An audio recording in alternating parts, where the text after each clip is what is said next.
தம் கிருபை பெரிதல்லோ என் ஜீவனிலும் அதே இம்மட்டும் காத்ததுவே இன்னும் தேவை கிருபை தாருமே இன்னும் தேவை கிருபை தாருமே. கர்த்தரும் இரட்சகருமாகிய இயேசு கிறிஸ்துவின் ஈடு இணையற்ற நாமத்தில் சேனைகளின் கர்த்தர் ஊழியத்தின் மூலம் இந்த புதிய மாதம் அக்டோபர் மாதம் உங்களுக்கும் உங்கள் சந்ததிக்கும் ஒரு மிகுந்த ஆசீர்வாதமான நாளாக அமையப் போகிறது. உங்கள் மன விருப்பங்கள் எல்லாம் நிறைவேறப் போகின்ற ஒரு நல்ல மாதமாக அமையப் போகிறது என்று உங்களை மனமாற வாழ்த்துகின்றேன். முதலில் கடந்த மாதம் முழுவதும் நம்மையும் நம் சந்ததியையும் எல்லா ஆபத்துகளுக்கும் விபத்துகளுக்கும் நாசமோசங்களுக்கும் விலக்கி பாதுகாத்த தேவாதி தேவனுக்கு கோடானு கோடி நன்றியை மனதார சொல்லிக் கொள்வோம். இன்று 1/10/2024 கர்த்தர் நமக்கு கொடுக்கும் வாக்குத்தத்த வசனம் என்னவென்றால் எரேமியா 33 அதிகாரம் 22 வசனம்.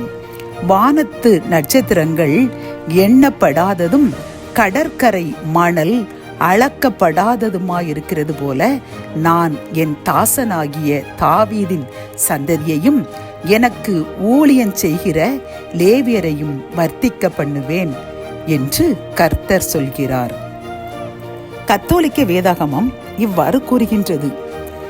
எண்ணி முடியாத விண்மீன்களையும் அளக்க முடியாத கடல் மணலையும் போல என் ஊழியன் தாவீதின் வழி மரபினரையும் என் பணியாளரான லேவியரையும் நான் பெருகச் செய்வேன் என்று இந்த புதிய மாதத்தில் கர்த்தர் நமக்கு வாக்கு கொடுக்கின்றார்.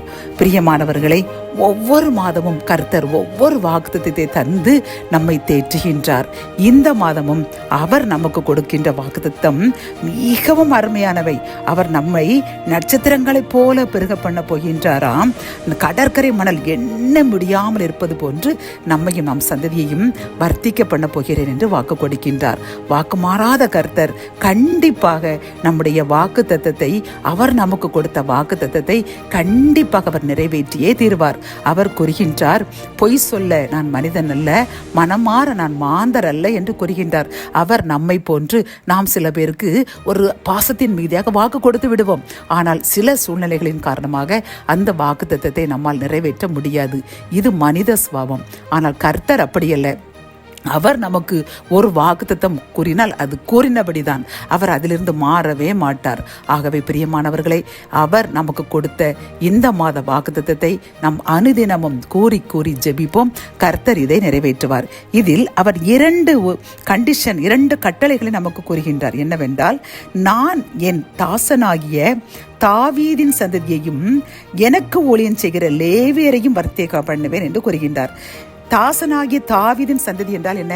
அவர் தாவீதுக்கு கொடுத்த வாக்குத்தத்தம் என்னவென்றால், நீயும் உன் சந்ததியும் என்னை தவிர வேறு எந்த தேவர்களையோ, வேறு எந்த ஒரு வானத்திற்கும் பூமிக்கும் இடையில் உள்ள எந்த ஒரு விக்கிரகத்தையோ மனித உருவத்தையோ வேறு எந்த உருவத்தையோ நீ வழிபடக்கூடாது, நீ எனக்கு மட்டுமே ஆராதனை செய்ய வேண்டும் என்று கூறுகின்றார். அப்படி நாமும் கர்த்தரை மட்டுமே ஆராதனை செய்து எந்த சூழ்நிலை வந்தாலும் அவரை விட்டு நான் பின்வாங்காமல், கர்த்தர் நிச்சயமாக என்னுடன் இருக்கின்றார், நான் அவருக்கு பிரியமாக வாழ்வேன் என்று அவருக்கு மட்டுமே நாம் வணக்கம் செய்து அவருடைய கற்பனைகளையும் கட்டளைகளையும் கீழ்ப்படிந்து நடக்க வேண்டும்.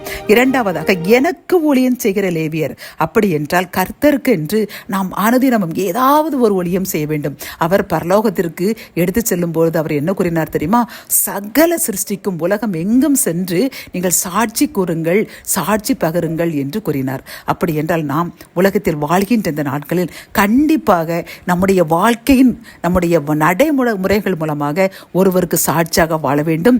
அதன் மூலமாக கர்த்தரை நாம் சாட்சி கூற வேண்டும். கர்த்தர் எனக்கு இந்த அதிசயத்தை செய்தார், நீங்களும் கர்த்தரை தேடுங்கள் என்று கூறலாம். அல்லது நம்முடைய வாழ்க்கையை பார்த்து கர்த்தர் கர்த்தருக்கு பிரியமாய் இவர்கள் நடக்கின்றார்கள், நாமும் நடந்தோம் என்றால் இவர்களைப் போன்று நாமும் ஒரு பரிசுத்தமான வாழ்க்கை வாழ்ந்து ஆசீர்வதிக்கப்பட்டவர்களாக வாழலாம் என்று நமது வாழ்க்கை மூலமாக கூட நாம் அவருக்கு ஊழியம் செய்கின்ற லேவியரை போன்று அனுதினமும் அவருக்கு ஏதேனும் ஒரு நற்காரியங்கள் மூலமாக, நற்கிரியைகள் மூலமாக அவருக்கு சாட்சியாக வாழ வேண்டும் என்று கூறுகின்றார். பிரியமானவர்களே, இந்த புதிய மாதத்தில் நாம் இந்த கற்பனைகளையும் இந்த கட்டளைகளையும் கடைபிடித்து வாழ்வோம்.